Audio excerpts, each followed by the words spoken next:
Introduction. Bienvenue à tous dans ce nouvel épisode. Aujourd'hui, on va se plonger dans la saison 5 de Game of Thrones.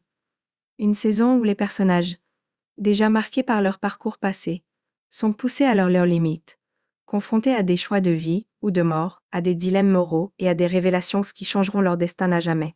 En une heure, nous explorerons en profondeur les principales intrigues, les évolutions de personnages et les grands thèmes de cette saison, ainsi que quelques anecdotes et analyses sur la signification de chaque choix dramatique. Prêts à replonger dans Westeros? C'est parti. Partie 1. Le mur et la bataille de Jon Snow.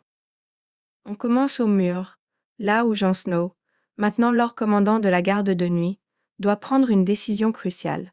Avec la menace imminente des marcheurs blancs, Jon réalise que s'allier avec les sauvageons est essentiel. Cette alliance est impopulaire parmi ses frères de la garde, qui voient les sauvageons comme leurs ennemis jurés depuis des siècles. L'alliance avec les sauvageons. Jon prend la décision controversée de se rendre à Durlieu pour négocier une alliance avec les sauvageons. Là-bas, il rencontre des chefs de clan et tente de les convaincre de franchir le mur pour se protéger de la barmée des morts. Cette scène est marquante, car elle révèle le leadership et le sens du devoir de Jon, qui place la sécurité du monde au-dessus des vieilles haines. La bataille de Durlieu.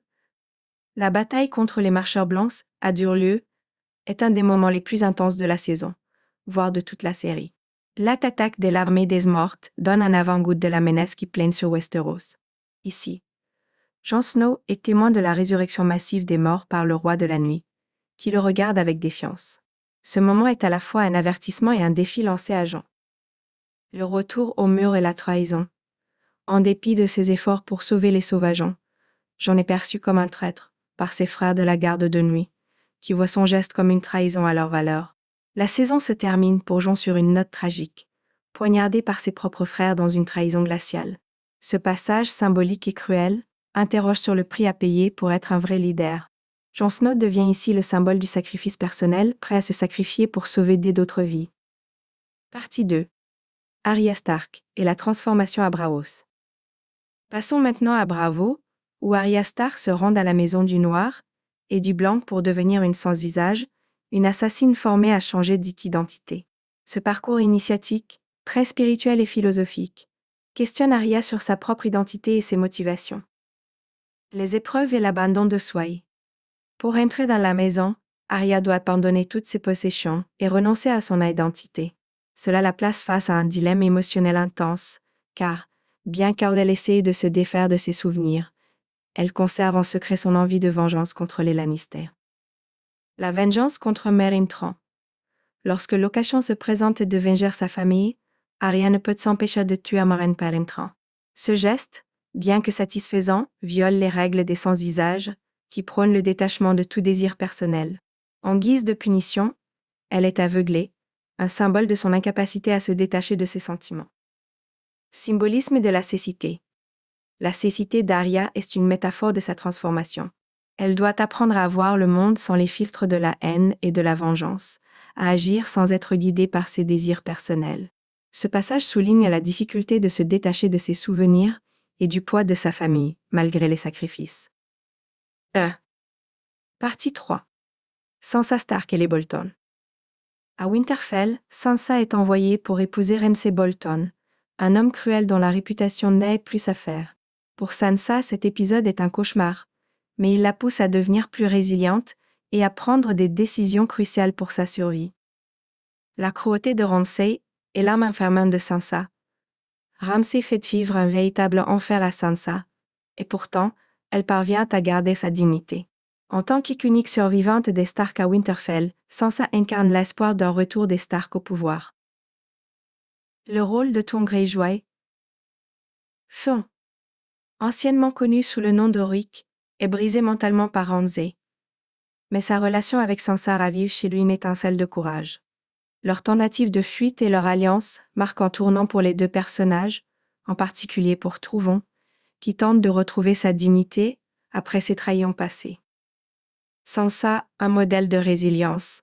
Cet épisode la marque profondément, mais aussi la transforme en une figure déterminée et stratégique, prête à récupérer le pouvoir qui lui a été enlevé. Son expérience avec Ramsay la rend plus forte, et son esprit de survie est désormais aussi affûté que son désir de justice. Partie 4. Daenerys et la crise à Meereen. Loin de Westeros, Daenerys tente de maintenir l'ordre à Meereen, une ville où les esclavagistes fomentent des révoltes. Entre ses idéaux et la réalité politique, Daenerys découvre les compromis nécessaires pour gouverner. Les fils de la Harpie et la déinsurrection. Les fils de la Harpie, opposés à son règne, organisent une insurrection, et Daenerys doit faire face à la réalité des conflits internes. Elle comprend vite que ses idéaux de justice risquent d'échouer sans une poigne de fer. Le retour des combats d'arènes. Pour apaiser les tensions, elle accepte de rouvrir les arènes, une décision qui va à l'encontre de ses principes. La scène où elle est attaquée lors d'un combat et sauvée par Drogon est un moment clé. Daenerys est sauvée, mais isolée, confrontée à l'immensité de sa tâche. Drogon et la Renaissance. Le vol de Daenerys sur le dos de Drogon symbolise un moment de rupture avec son passé. Elle s'éloigne de Meereen, réalisant qu'elle a besoin de retrouver ses origines et d'accepter sa nature de Targaryen pour reprendre le contrôle de sa destinée. Partie 5. Port-Réal et le moineau suprême. À Port-Réal, Cersei pense manipuler le pouvoir religieux pour garder le contrôle, mais les conséquences de ces manigances lui échappent. La montée en puissance du moineau suprême. Le moineau suprême, prônant une foi rigoureuse et austère, exploite les faiblesses de la noblesse et s'en prend aux plus puissantes de la ville, y compris Cersei. La Very Station est la marche de la honte de Cersei. La célèbre marche de la honte est un des moments les plus marquants de la série. Contrairement à ses ennemis, Cersei ne perd pas espoir et jure de se venger, montrant une force intérieure et une résilience remarquables. La radicalisation de Cersei. Son humiliation publique la pousse à se renfermer et à devenir encore plus impitoyable, prête à tout pour restaurer sa dignité et sa puissance. Partie 6. Cliffhanger et thématique. La fin de la saison est marquée par des cliffhangers. Jon Snow, poignardé par les siens et Arya, aveuglé et Daenerys, perdue dans la steppe. La saison 5 joue sur les thèmes du sacrifice, de la vengeance et de la quête de pouvoir, soulignant que le prix du leadership est souvent payé dans la douleur. Conclusion. Merci d'avoir écouté ce résumé détaillé de la saison 5 de Game of Thrones. Cette saison montre comment Westeros est façonné par des personnages aux ambitions et aux valeurs différentes, chacun étant poussé au bord du précipice. Que ce soit Jon Arya Sansa ou Daenerys, tous font face aux conséquences de leurs choix. On se retrouve très bientôt pour l'analyse de la prochaine saison.